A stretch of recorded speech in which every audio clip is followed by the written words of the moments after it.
1.3 miles per lap, and a very, very bad start by number 7, Neil Mackenzie, who spun the back wheel. That helped Chris Walker. Walker has gone very hard, but James Hayden has taken the early lead. Number 5, James Hayden, with that injury to his right arm, in fact to his neck, causing a problem with his right arm, he hits the front. Walker, number 2's gone with him. Where was Neil Hodgson? He did not get a good start, neither did his GSE teammate Neil Mackenzie, pole position man. Third place, John Crockford, number 56, on the Suzuki. Truly an amazing start from the second row by a privateer. Yes, and it's an incredibly hard job getting the power down in these conditions. 160 brake horsepower on a wet track doesn't really match, but anyway, he's doing a great job there in third place. Michael Rutter right behind him on the Yamaha, and he comes down the inside, coming into the hairpin. Number 31, Michael Rutter, squeezes it down there, gingerly tipping it in it's his treacherous conditions. Neil Hodgson runs wide there at the hairpin, so things not going well there for the championship leader. But at the front, it's the Ducati, the number 5 Ducati of James Hayden leads Chris Walker. Wet weather specialist number 31, Rutter, renowned for going well in these conditions. His teammate in the left-hand side, left of centre of your picture, Paul Young, number 96, going equally well. Looking forward now from Neil Mackenzie. You can see the wet weather on your visor. This was his start. Appalling. It really is, and trying to put the power down is such a hard job. You can't hear your engine, you just have to look at the rev counter and squeeze the power, and it made the bike fishtail around.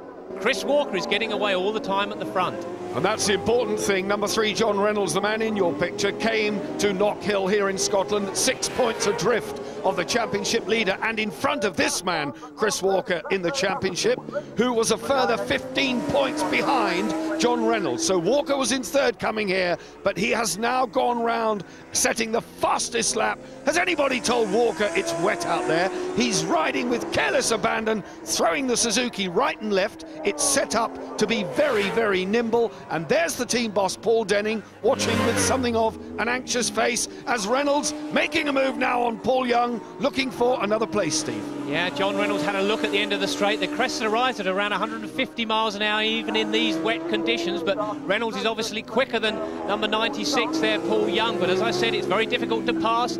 You can still see that drying line, and John Reynolds knows he's got to go round the outside. There's really only one line, and Young makes a mistake there. The rear end of that Yamaha starts to slide. That gives John Reynolds a perfect slingshot move down the inside. He's able to move up on the wet stuff, but he had the drive out of there.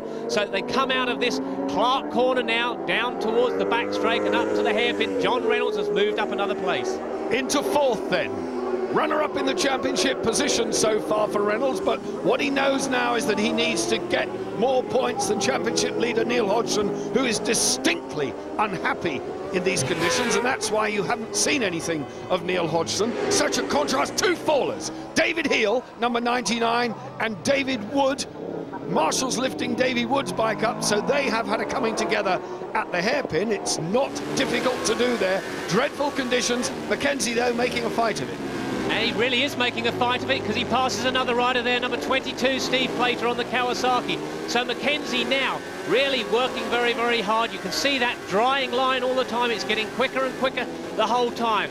John Reynolds now going very, very hard at Michael Rutter, who's in third. So is it going to be third place here for John Reynolds? He's up the inside of Michael Rutter, approaching the hairpin. Reynolds makes a move on Rutter. He's on the gravel, and he's down. Reynolds is down. He has thrown away a rostrum position. He will be, Steve, distraught. Yeah, well, he just ran in way too deep and daren't squeeze the brakes too hard as he's cranking the bike over, ran onto the gravel. Fortunately for John Reynolds' motocross experience, he's kept the engine running. He's got that Ducati back and running now. He's probably damaged it a little bit. Here we go, into the corner. He's trying to brake as much as he can, but the bike's still leant over on the gravel. He had no chance whatsoever. Quickly gets the clutch in there. You can see him pulling the clutch in with his left hand, but keeps it running, and he's back on the circuit. Meanwhile, back at the front, number 2 here, Chris Walker, looking very, very smooth. Walker's often said to be the wild man out on the circuit, but in these conditions, he's really smoothed his style down. Well, it's no use talking about ifs, maybes and would have beens, but that would have put John Reynolds into a 16-point position. It's all come to nothing because he's not in the top 6. Though Chris Walker, number 2, is on his way to 25 points here, and he will eat. Oh, Hayden's been off. James Hayden has been off. So no wonder Roger Marshall was looking anxious. He had every reason to be anxious. Both his men have ended up in the gravel. Reynolds, we know, is going again. James Hayden upset, disappointed, shaken, might just have hurt that right arm. Yes, he has. Neil Mackenzie giving the blue flags, the marshal to Dean Ellison. Get out of the way, there's a fast man coming. He's in 4th place, number 7, Neil Mackenzie. Dean Ellison, a respectable ride, but he's about to be lapped by the former champion.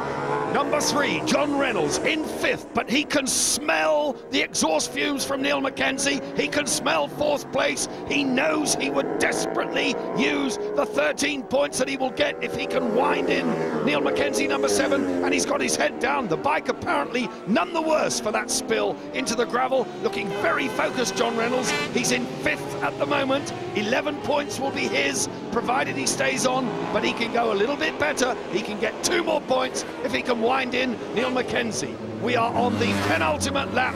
Neil Mackenzie's in 4th. Ahead of him, it's Paul Young. Rutter's in 2nd, but the race leader, number 2 for Suzuki, is Chris Walker. Chris Walker starting his last lap, crests the rise there, front wheel in the air, and he has a huge margin. He can just cruise this last single lap.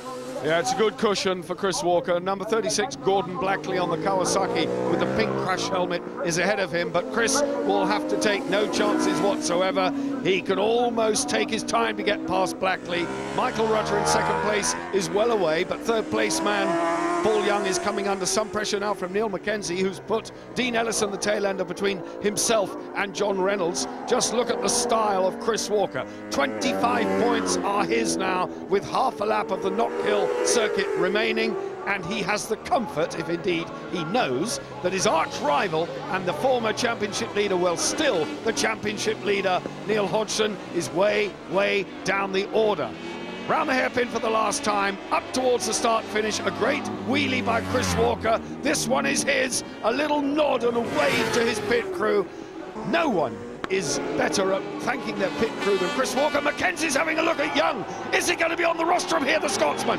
The crowd, the air horns are going. The crowd sense that Mackenzie might just do it. The Ducati punches over the hill. Young keeps the nose in front and just fights off Neil Mackenzie. It was that close. Oh, but a sigh of relief from Paul Young and a huge ovation for Chris Walker. Someone hands him the flag, as you see. He's got to be told. Nearly did a Noriyuki Haga there and caught it in the back wheel. And those of you who saw Haga catch the flag in the chain at a World Superbike round know what I'm talking about. There it is, confirmation. Hodgson was 6th, but Walker got the win. Mackenzie 4th, Young and Rutter, the 2 Yamahas on the road. 15 races gone, 9 to go, and the sun is shining here. What a contrast. It's unbelievable. This will test the mettle of just about everyone. Let's see how Chris Walker, and in particular, poleman Neil Mackenzie, get away this time. Mackenzie on the right of your picture. A much better start this time. But it's Chris Walker. Going with him is Neil Hodgson. He was no slouch this time. Up into the lead goes Neil Hodgson, number 4. He's a demon in the dry, and flicking it through into 3rd place again. It's James Hayden. No, it's not. Mackenzie up the inside. It's a bit early in the proceedings to get this frantic, but these riders sense that with the track dry, conditions are a very different ball game indeed, and they do not intend to let Chris Walker, number 2 on the Suzuki, get away. Look at Mackenzie. Neil Mackenzie wants to make the most of that pole position. He must be ruining the day that it rained in the earlier race. Oh, goodness me, Mackenzie's a dry weather man and he loves it, and he's going hard here in 3rd place. But it's championship leader Neil Hodgson leading Chris Walker, who desperately needs to keep Hodgson in his sights. Now this is the brave move from Neil Mackenzie on the 2nd corner going into McIntyre's. He charges down the inside, late on the break, passing James Hayden to move into 3rd place. But that gave the other 2 the opportunity to get away, and he's coming under pressure now from the team Revy Racing. Reynolds number 3, 5 James Hayden, and Crawford staying with them. Yes, there John Reynolds went up the inside of his teammate. Neil Mackenzie definitely lost some ground when he ran wide, albeit that he's still in 3rd place, but this is where the battle is. It's been there all season. And there's the battle of the 2 teammates. Hayden goes back past John Reynolds on the number 3 machine. Now behind them, number 11, Crawford's not finished yet either. So they're charging through here, and at the moment there's obviously no team orders here because John Reynolds 2nd in the the championship. Could have been helped by number 5 there, but he wants to win the championship just as much. James Hayden is not theoretically out of the hunt for this championship. Well, it's good to see there are no team orders coming into play. There's still a long, long way to go. As I say, there are still 8 races after this one, and Hayden, sitting in 4th place in the title standings, has every bit as much of a chance, or rather he feels that. Crawford looking at John Reynolds, a bold move by John Crawford, whose Suzuki blew up in a cloud of smoke in the first race, so he did not finish. He was out of the action. Look at Paul Denning and the Suzuki team. They've got 25 points in their pocket already so far. Their man Chris Walker is well and truly doing the business, but Neil Mackenzie riding like a man inspired in 3rd place behind Walker. He is so fast round here, he can almost do it with his eyes closed. I've been round here with him in a touring car at breakneck speed, absolutely frightened me to death. This is vintage Neil Mackenzie. The sun is shining here. He knows he's closing in on Chris Walker. They're coming up now to the right-hander of Clark. Walker in 2nd, Mackenzie in 3rd, getting the power down on the Ducati. Oh, getting the power down too much. He's into the tyre wall, Mackenzie. High-sided it. Yes, he's on his feet. Thank goodness for that. The marshals very quickly getting the bike out of the way. We do not want a red flag situation. Steve. This is Clark Corner in 3rd gear, just as Neil tapped the power on it, spun out from behind him and flicked him over the handlebars. The chassis is wrecked, and they're going to wreck the engine as well if they don't get that motor stopped. Well, that did John Reynolds a pile of good, because he's chasing hard. Mackenzie now out of the reckoning. This is the battle for the lead. Hodgson leads Walker. Tail enders ahead of them. It's number 19, Dean Ellison, who is almost the filling in the sandwich. Walker goes up the inside, goes too wide. He momentarily passed Hodgson, nearly took Dean Ellison out, made him sit up. Hodgson, oh dear me, we've seen these two clash fairings all the way through the year 2000 season, and Chris Walker in 2nd place at the moment would dearly love the win. That, oh dear, David Wood, 2 races, 2 crashes. Yes, I know how you feel. Into the gravel went his fist, but Neil Hodgson now has gained himself a bit of breathing space. And this is the bold move from Chris Walker down the inside. You see him go through the wet patch. I think he had to let the brakes off a little bit because of that. Hodgson goes back underneath him up the main straight there, but the race is back on, and it's been on all season. Chris Walker right behind those 2 big booming exhaust pipes from the number 4 Ducati. Number 2, Chris Walker, working the bike really hard. There are 2 laps to go after this one. Hodgson has earned himself the adoration of the fans since his fantastic World Superbike races at Donington Park and Brands Hatch. Chris Walker was always the crowd's favourite. He's on the inside. The crowd are on their feet. Chris Walker has taken the lead on the, as they go over this time, it'll be the penultimate lap. 2 laps to go. Chris Walker then, lap 27 of 28, 2.5 miles of Knockhill. Has Neil Hodgson got an answer? Watch him shadowing his way. We said at the start of the programme, there aren't that many passing places around here, Steve. Well, that was a definite mistake from number 4 there, Hodgson. He went into the hairpin just a little bit too hot, left the door open. There was room for Chris Walker, and he doesn't need a second invitation. Now can Hodgson do anything about it? Chris Walker, we've seen him be fast round here. He's lost ground, then he's caught up. It looked like he was the quicker rider on the circuit. Now let's see if Hodgson has any answers. Walker's got his head buried under the screen, and here we go. Watch Hodgson move out a little bit too wide there. Thank you very much, says Mr. Walker.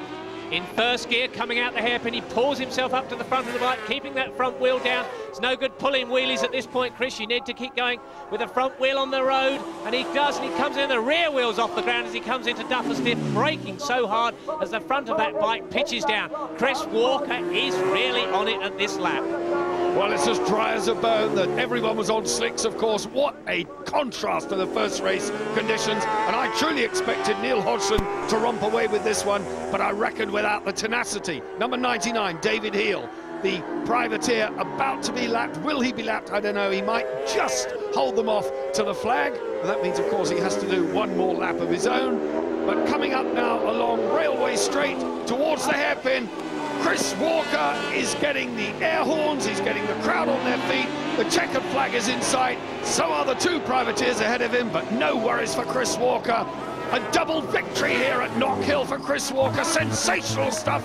That has handed him a handsome amount of points in his chase for the championship.